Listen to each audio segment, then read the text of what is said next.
So today is May the 26th. Tomorrow is May the 27th. Sounds familiar, right? That's Children's Day. So we want to discuss children getting involved in finances and investment. As they celebrate their day tomorrow, we have to also let them see the reality of a time, which is you have to know how to make money and you have to know how to manage money. So that's why we're discussing now financial literacy, getting the children involved with Abigail Utomi, business head, asset management of Norrin Berger, joins us from our Abuja studio. Abigail, good morning.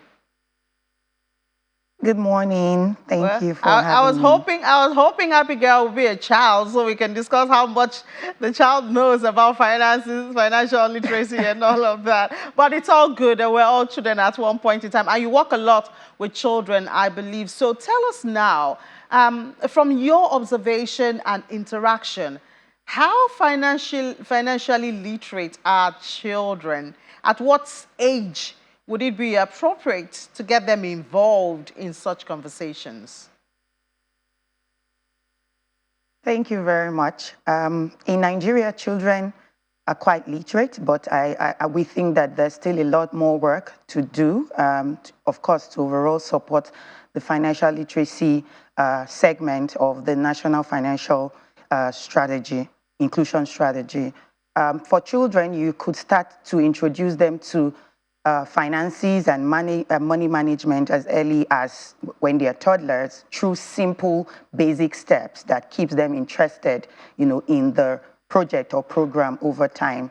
Children are very intelligent people. They pick a lot. So the actions of parents, guardians would do a lot more in their life and their financial trajectory as well.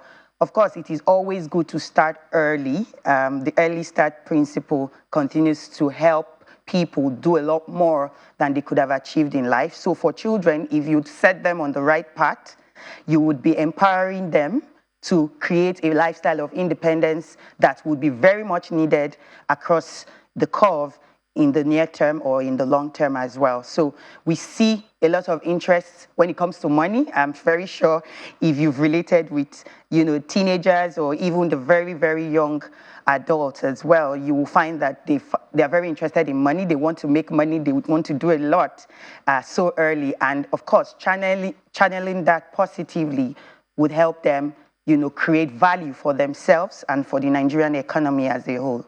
Yeah, but it seems to be a very thin balance in getting them interested in money and, managing it as a distraction so it doesn't become a distraction to them. Because if they can, for instance, get to the end, which is money at a very young age, then what's the essence of education and going through all that long route before you get back to where you're supposed to make money? So that's, I think, is also another aspect which is important to manage even as you introduce them to finances.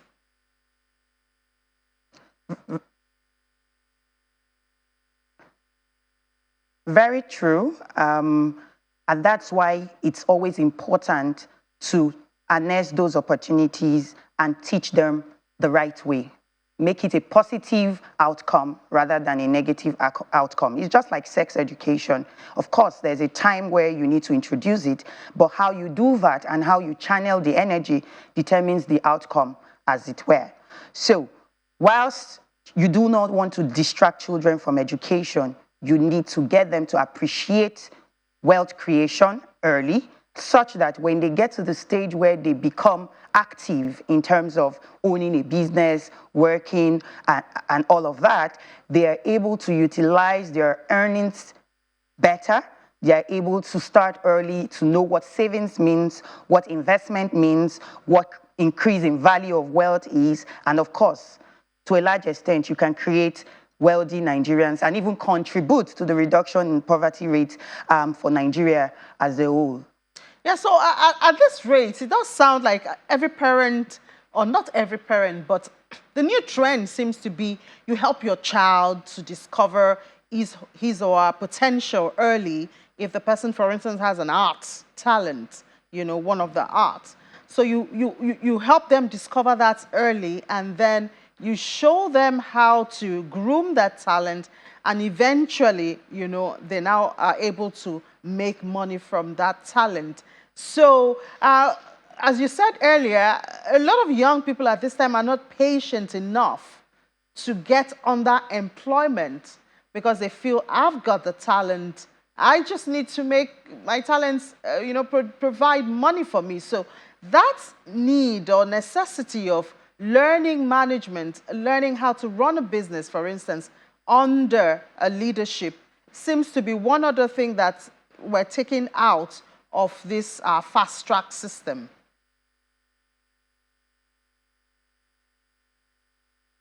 Yes, and I think it's a welcome development. We do not all have to work.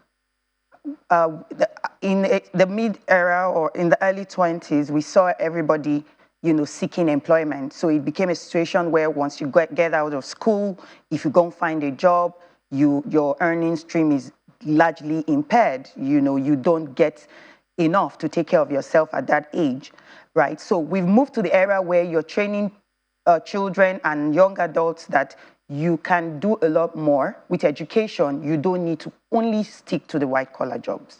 You could become an entrepreneur, and the entrepreneurial development, you know, structure is one area that the Financial Inclusion Committee and other market participants are very much interested in supporting through several mediums. So if you start early to teach children how to create wealth through several means, using your talent, using your vocation or areas of interest, even learning them, if they're not things that resonate naturally with you, you create a diverse economy that is not reliant on the formal sector, that is not reliant on the government for welfare and upkeep, and then you create a balanced economy that creates value across the value chain. We need to move to the era where the informal sector in the country competes significantly with the formal sector. So you don't have to be in office or in a job to earn money. Money can be earned through creating value.